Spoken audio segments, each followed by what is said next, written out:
Bien, ahora, magistrado, sí, vamos a partir con nuestro programa. Vamos a conversar acá en Jueces en Línea sobre los derechos del consumidor, de los servicios básicos.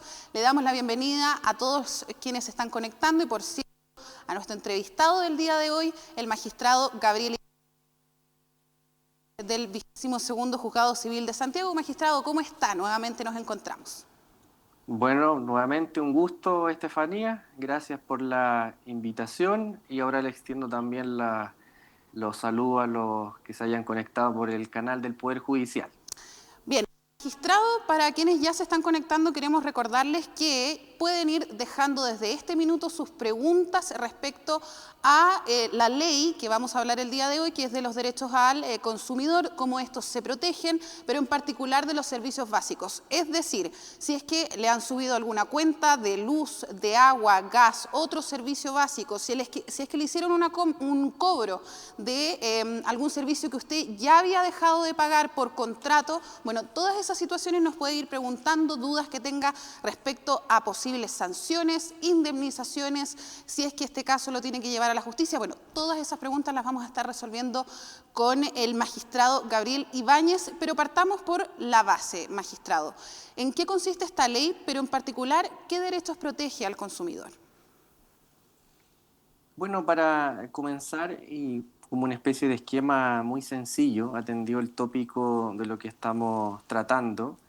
Hay que tener en cuenta que cuando una persona se enfrenta a un problema relacionado a temas de consumidor puede tener una arista infraccional y una civil. Eh, en dos palabras, que infraccional es cuando se ha desatendido por parte de una empresa una obligación que establece esta ley, o sea, la ha incumplido.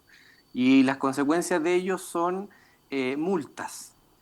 Y hay otra arista que generalmente es lo que le interesa, por así decirlo, principalmente a las personas, es la arista civil, que es buscar resarcir los perjuicios que hayan sufrido por el incumplimiento o la falta de prestación de servicio de alguna empresa en particular, como los daños emergentes o el daño moral.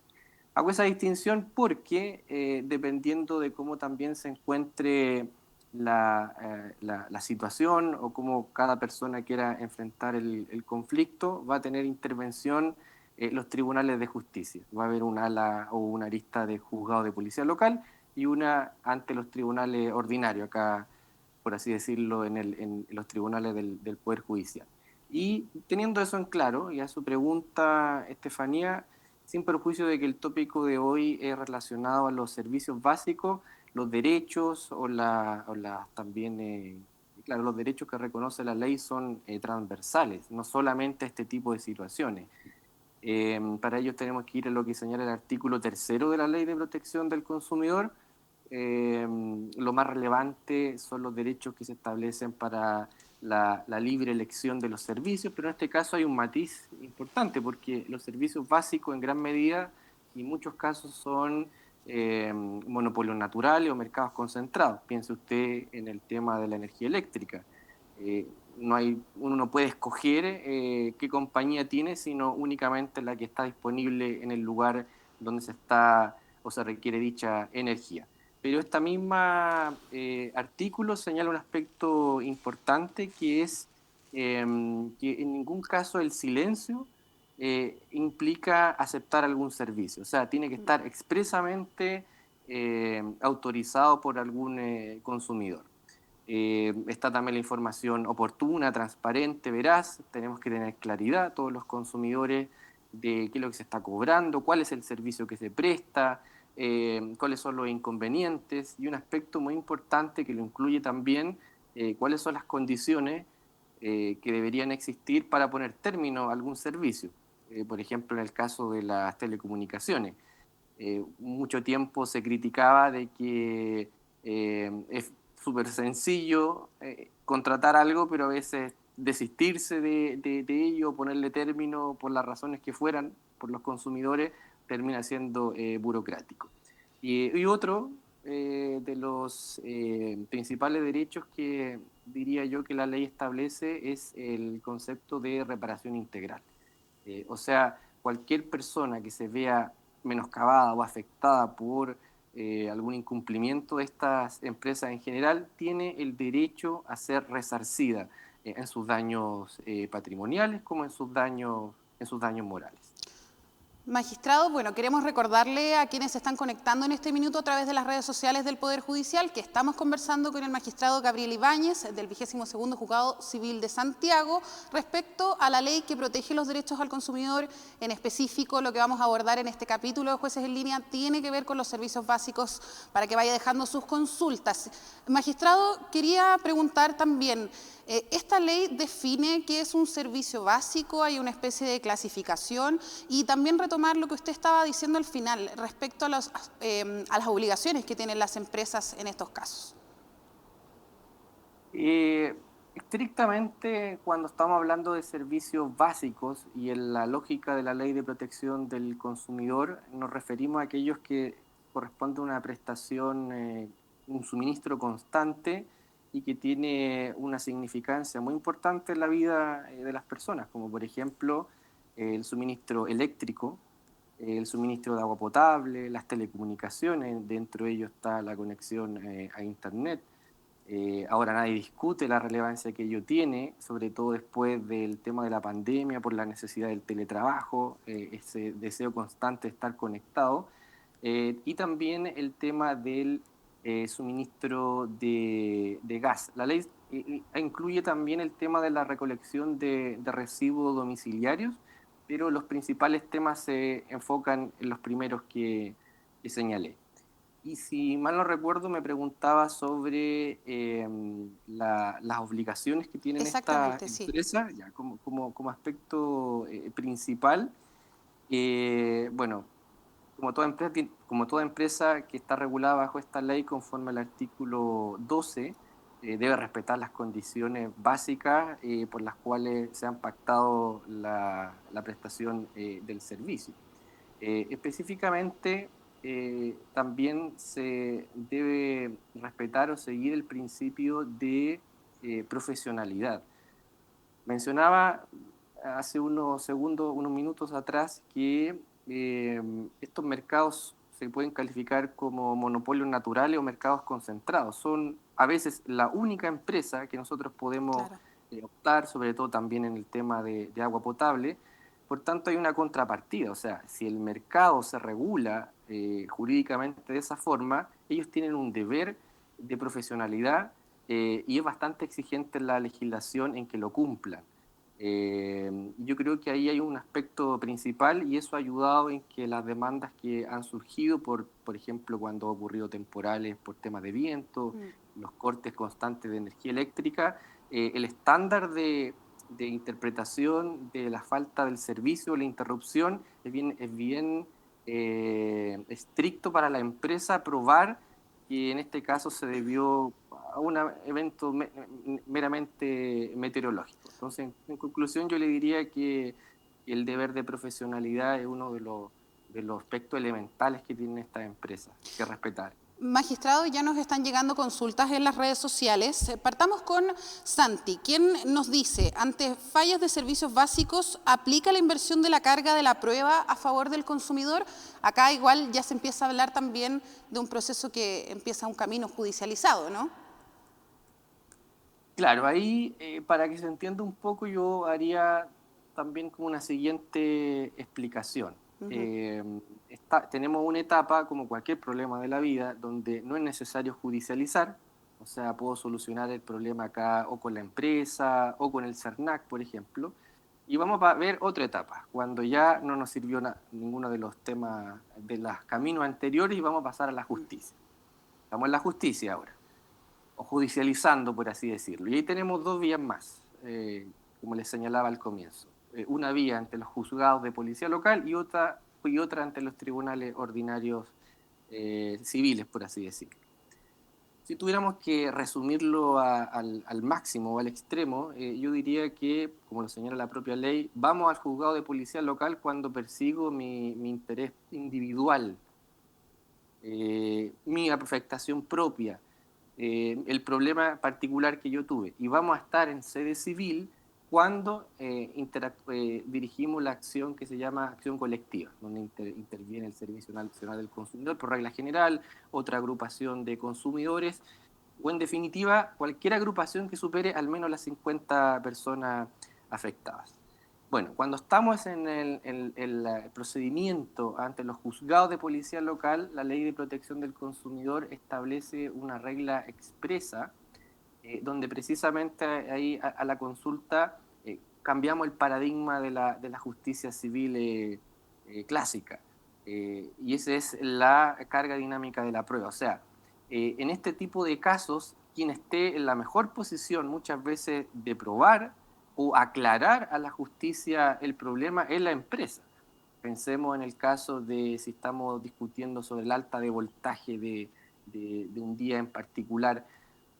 ¿Cómo le vamos a exigir o cómo se le va a exigir al consumidor en particular que pruebe eso? Los que tienen los datos de la propia empresa. Entonces ellos tendrían que probar o acreditar que no hubo este incumplimiento. Entonces, sí, y yo diría también que esa es una de las garantías que entrega la legislación para precisamente proteger el derecho de los consumidores, o sea, una carga dinámica de la prueba. Magistrado, nos llega una pregunta de Rosario Toledo. Ella nos cuenta que a una empresa le pagó por error. Le pagó 2 veces la misma boleta y que ella entregó evidencias, de hecho, y que ahora le están pidiendo las cartolas del banco. Y ella nos pregunta, ¿mi cuenta bancaria no es privada? ¿Estoy equivocada o ellos deben demostrarme que pagué 2 veces? ¿Cómo aplica la ley en este caso? Bueno, aquí primero sería interesante saber de qué tipo de servicio básico estamos hablando. Lo más probable es Sí, en que este sea de caso un tema de servicio, telecomunicaciones. magistrado, es de cable, de televisión Ah, por bueno, cable, sí. ahí es donde iba, porque precisamente en ese rubro es donde ocurren este tipo de cosas. Eh, en principio voy a dividir la pregunta con lo relacionado al tema de la protección del consumidor y hay otra arista aquí que nos estaríamos alejando sobre la privacidad o no de las cartolas bancarias, pero se puede responder la pregunta solo yendo a la primera parte. Eh, si uno paga una cuenta o en el caso de que le quiera también poner término, que es muy común en los servicios de telefonía o de televisión por cable, eh, cualquier cobro que venga de forma posterior es totalmente ilegal y se debería en este caso retrotraer o devolver el dinero. Acá la empresa, en este caso, que tiene la información, es la que debería tener los datos de que efectivamente se realizó el pago. O sea, no es carga o no podría ser carga del consumidor eh, estar ahí acreditando este caso. Y yo diría que esto también se aplica de esta forma porque recuerden lo que le decía anteriormente, no estamos hablando de la justicia clásica de los tribunales civiles donde aplicamos el artículo 1698. Hace un par de años se hizo una gran modificación a la ley y incorporó el artículo 2 ter, esto fue por la ley 21.398 del año 2021, donde señaló el principio pro consumidor, o sea, ante cualquier duda de la aplicación de esta ley, cuando estamos hablando de la ley de protección del consumidor, siempre se debe interpretar de la forma más favorable al consumidor. Entonces, tomando en cuenta este principio y entendiendo como la historia genérica, si efectivamente esto se pagó o se puso término a un servicio, no corresponde que el consumidor tenga que él acreditar que efectivamente hizo esto. Y como dato, por si se me va después, dentro de los antecedentes que estuve también revisando, investigando, fíjese que el CERNAC creó un portal eh, donde uno con un simple clic puede poner término a estos servicios de telecomunicaciones.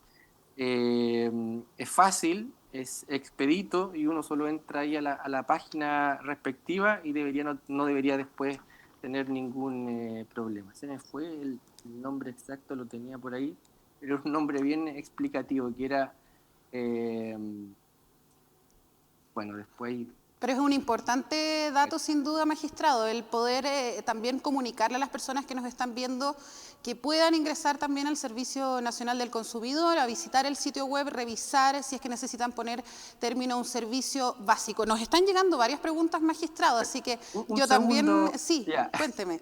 para que no quede con el tintero solamente. El nombre era Me quiero salir, es muy autoexplicativo, la verdad. Uno, googleelo, búsquenlo, y es lo que he estado investigando, revisando, que se puede hacer a través del CERNAC. Perfecto, magistrado. Me quiero salir entonces del CERNAC para que usted pueda ingresar si es que quiere poner término a un servicio básico. Les recordamos que puedan ir dejando sus consultas. Estamos hablando de la protección de los derechos del consumidor, en específico los servicios básicos, y vamos a seguir leyendo algunas de las consultas, como por ejemplo nos preguntan, magistrado, ¿cuándo puede un propietario solicitar a la empresa de servicios básicos que los corte porque una persona se tomó la casa? Bueno, ahí se mezclan varios temas, ¿no?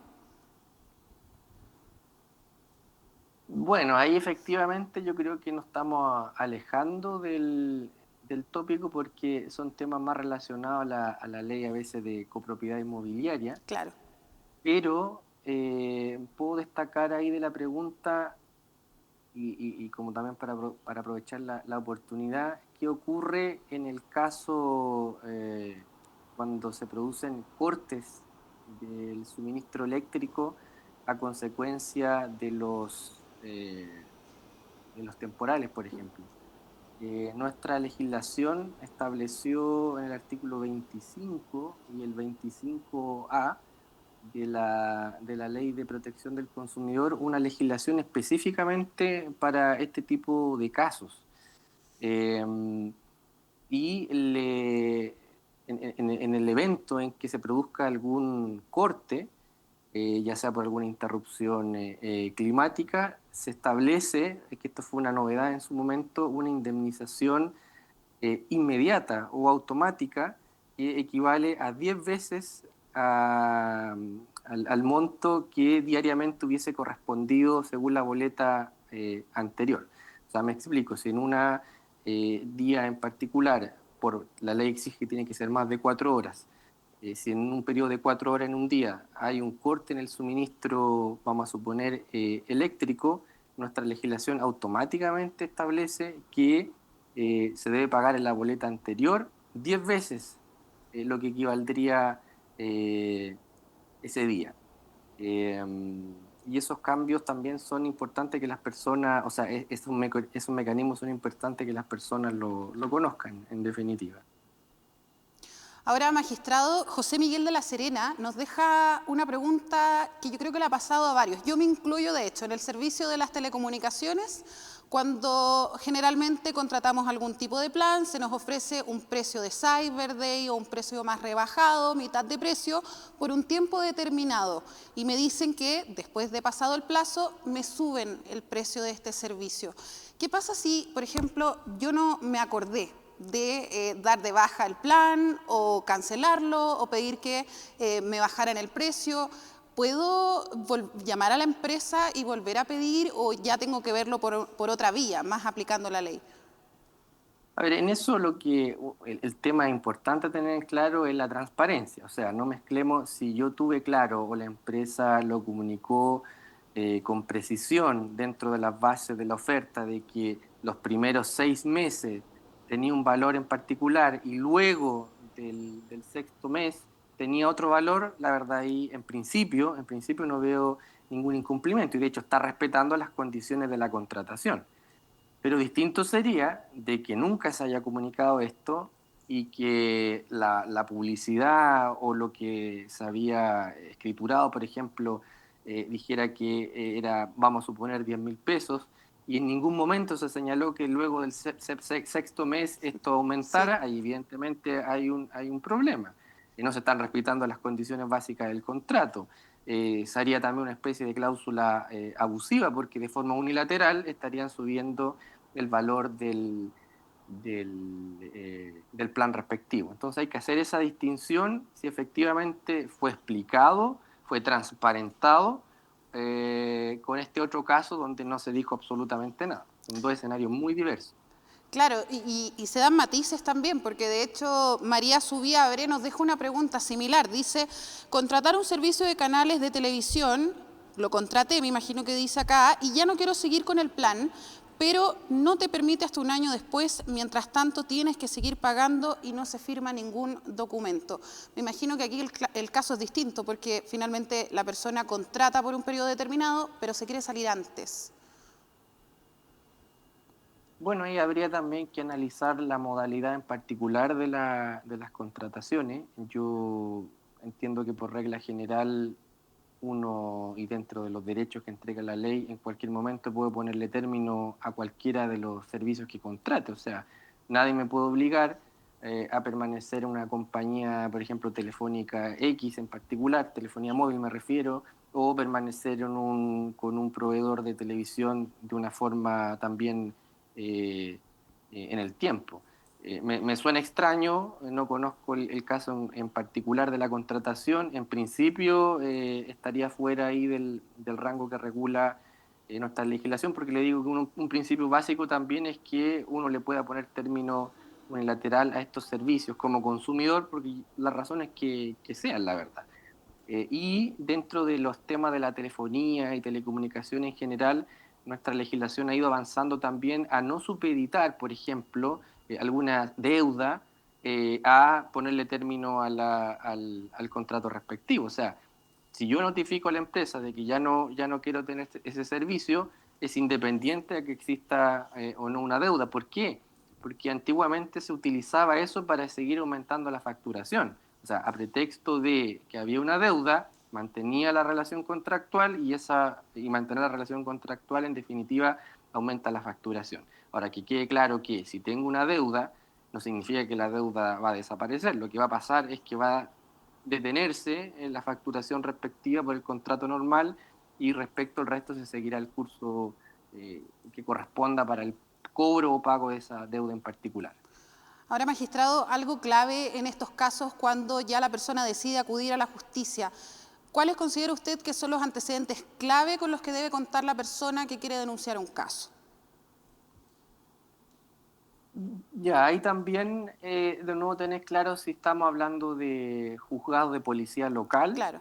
o ante los tribunales civiles. Parto en el último caso, donde tiende a ser más sencillo porque, como les había señalado, son acciones colectivas, donde generalmente el Servicio Nacional del Consumidor es el que gestiona todo, solamente se encarga de agrupar a los consumidores o la asociación de consumidores que corresponda. Menciono el CERNAC por ser lo más habitual y el ente administrativo que se encarga de este tipo de cosas. La pregunta, yo diría, va más enfocado, más útil en el caso de ante los juzgados de policía local. Piensen ustedes que, en definitiva, la prueba que es buscar todos los antecedentes que nos permitan dar fe de que la historia que se está contando es real. Eso es. O sea, si yo digo que un día en particular hubo una alta de voltaje en mi casa y se quemaron mis productos electrónicos, esa es la historia. Tengo que tener antecedentes al menos que me permitan dar fe a lo que estoy contando. Alguna fotografía de algún equipo que se aparezca quemado, alguna boleta que permita acreditar que efectivamente eso lo compré, algún video también yo he visto que se reciben ante los juzgados de policía local. En general, tampoco es que uno se le pide una gran cantidad de pruebas, pero recopilar a lo menos antecedentes que permitan dar plausibilidad. También los reclamos, lo que tiene mucho algunas personas, como se diría en buen chileno, oiga, es como atarantada, entonces empieza, llama a la compañía, reclama, a veces yo sé que lo hacen esperar 10, 15 minutos, cortó el teléfono y no dejó nunca constancia del reclamo. Y las compañías, por regla general, tienen la obligación, cuando uno llama, le dan un número de seguimiento. Es bueno también tener ese dato porque ahí hay un antecedente fidedigno de que se colocó en conocimiento de la compañía de algún incumplimiento. Y también recuerden ustedes que, a propósito de una de las preguntas que me hicieron al comienzo, los jueces de policía local tienen esta de carga dinámica de la prueba y se Claro. valora también conforme a las reglas de la sana crítica. O sea, no es tan estructurado como en el proceso civil clásico, sin perjuicio que ante la acción colectiva también es con sana crítica. O sea, toda la estructura de reclamos que se pueden hacer judiciales, amparado la Ley de Protección del Consumidor, tiene una dinámica distinta en la valoración de la prueba.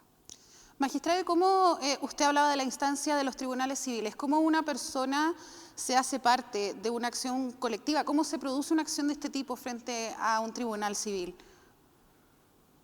Miren lo que hemos visto, porque estuve revisando también las causas que están acá en el tribunal, y no solo en el nuestro, por así decirlo, sino en la jurisdicción de Santiago en general.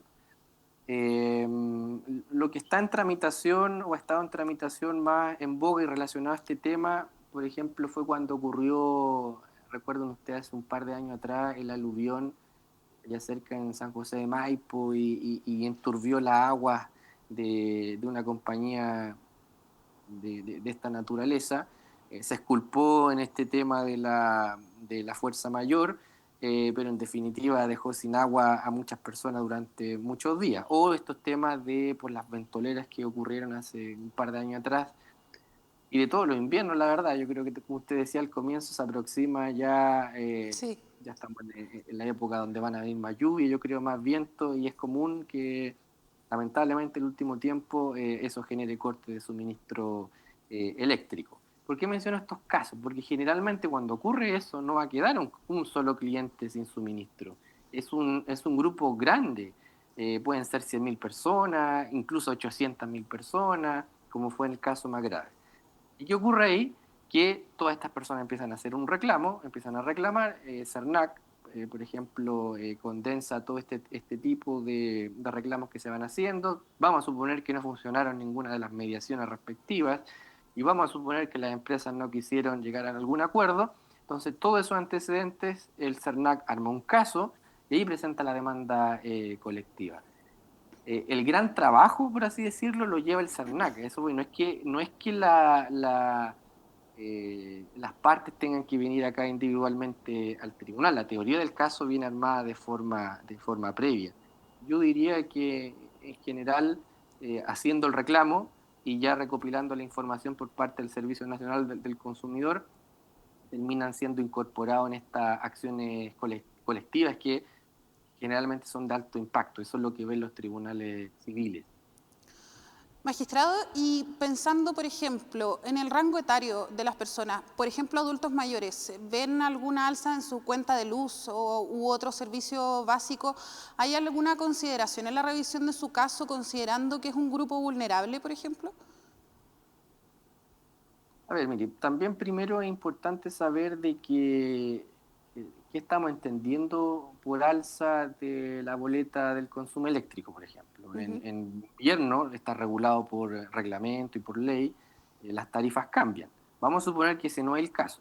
Vamos a suponer que están cobrando mal porque o el medidor falló, por ejemplo, o distinto de ese tipo de problemas. Este tipo de situación ocurre, si ocurre así y de forma individual ante los juzgados de policía local. Yo me imagino que es parte también de la prudencia considerar la situación en particular de algún tipo de personas por la edad.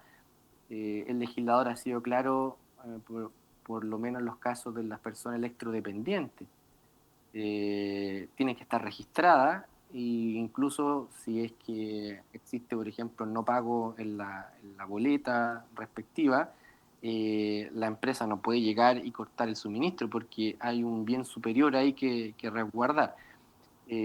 Pero si le entiendo bien su pregunta era si existen situaciones en las cuales hay que hacer una reflexión distinta Claro, atendida a la situación.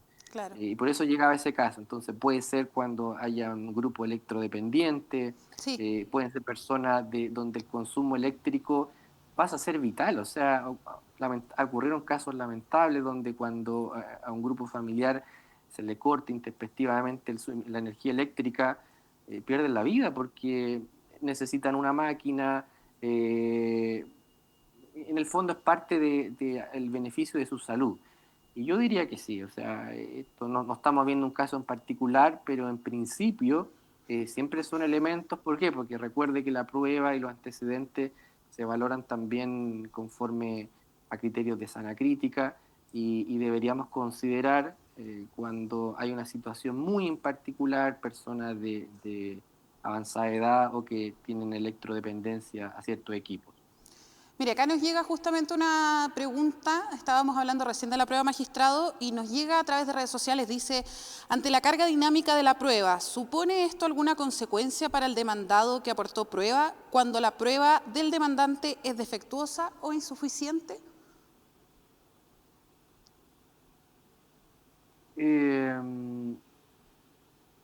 A ver, no sé muy bien qué es lo que podrían estar pensando, alguna experiencia que haya ocurrido en los tribunales ahí de policía local, pero en principio como consecuencia, como una sanción procesal, por ejemplo, no debería haber. Si lo único que hace la carga dinámica de la prueba, o como está pensado en esta ley, es alivianar la posición del consumidor, porque esta ley parte de la base de la asimetría. Estamos en presencia de contratos de adhesión, eh, donde generalmente hay mercados concentrados, como les señalaba anteriormente, monopolios naturales. Entonces, toda la legislación va encaminada a facilitar una tutela judicial efectiva o que se haga justicia en un caso en concreto.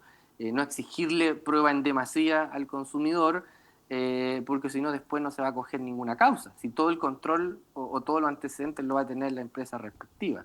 Entonces, como sanción, en principio no la veo, excepto que la persona que nos hace la pregunta haya vivenciado o tenga algo en particular que haya vivido, pero yo no es la idea, o no debería ser la idea, perjudicar a alguna de las partes. Magistrado, nos llega otra pregunta también, hablábamos recién, usted lo mencionaba, los aluviones que hubo en su momento en el Cajón del Maipo, pero también hay otro suceso que es importante y a veces escapa del día a día de las personas, tiene que ver con el corte programado de algún tipo de suministro, y ahí en esos casos, magistrado, las personas pueden acudir a los tribunales de justicia a hacer algún tipo de reclamo, por ejemplo, por el corte programado, pero por los daños laterales que se puedan haber sufrido, por ejemplo, algún electrodoméstico dañado, quizá algún otro tipo de daño. Ya, mire, en ese caso, fuera de las situaciones donde hay negligencia por parte de la empresa, un corte es primero cuando no se paga el suministro, por ejemplo, eléctrico, o el caso del corte programado. Todo este tipo de cosas está regulado en los reglamentos respectivos, las leyes sectoriales, porque tienen una explicación. O sea, si vamos a cortar el suministro de agua potable en un lugar en particular, en un periodo de tiempo en particular, tiene alguna justificación que los entes fiscalizadores la tendrán que ponderar para autorizarla, por ejemplo, hacer mejoras en las calles, la infraestructura en general. Entonces, en principio, eso está autorizado. Ahora, si aún habiéndose autorizado un corte respectivo y habiéndose comunicado por los canales oficiales a las personas en particular, y eventualmente eso le genera un daño colateral que pueda responder al obrar de la empresa de suministro, en principio, como dice la ley, que lo conversamos al comienzo, es uno de los derechos básicos de las personas, la reparación integral. Por tanto, en principio podría interponerse las acciones que correspondan. Ahí distinto va a ser si es que se logran reunir los antecedentes suficientes para acreditar algún daño moral, por ejemplo, pero entiendo que los cortes no deberían superar espacios de tiempo muy largos. Son programados 1 hora, 2 horas. Si no me equivoco, el de agua no puede superar las 4 horas en particular. Y en principio eso está autorizado. Pero si devienen después en algunos perjuicios, la ley en principio autoriza para la reparación integral del daño. Perfecto. Magistrado, ya acercándonos a las 4 de la tarde, le queremos agradecer por su tiempo. Saludos incluso le llegaron de Juan Pablo Fuentes a través de las redes sociales, así que Ah, le queremos agradecer a usted por su tiempo y también a los usuarios que se conectaron. Pero, magistrado, muchas gracias por ser tan explicativo, por detallarnos cómo funciona este proceso, tanto en juzgado policía local como también en los tribunales civiles, cuáles son los antecedentes, y también vimos el caso a caso, así que muchas gracias. bueno, muchas gracias a ustedes, como les decía, por la invitación. Yo sé que es un tema importante, que genera muchas dudas. Esperamos ahí haber aclarado algunas un poco. Gracias por los saludos también. Así que se los respondo y espero que haya sido útil. Sin duda, y cualquier cosa también dejamos avisados a quienes están conectándose recién, quizás en el final del programa.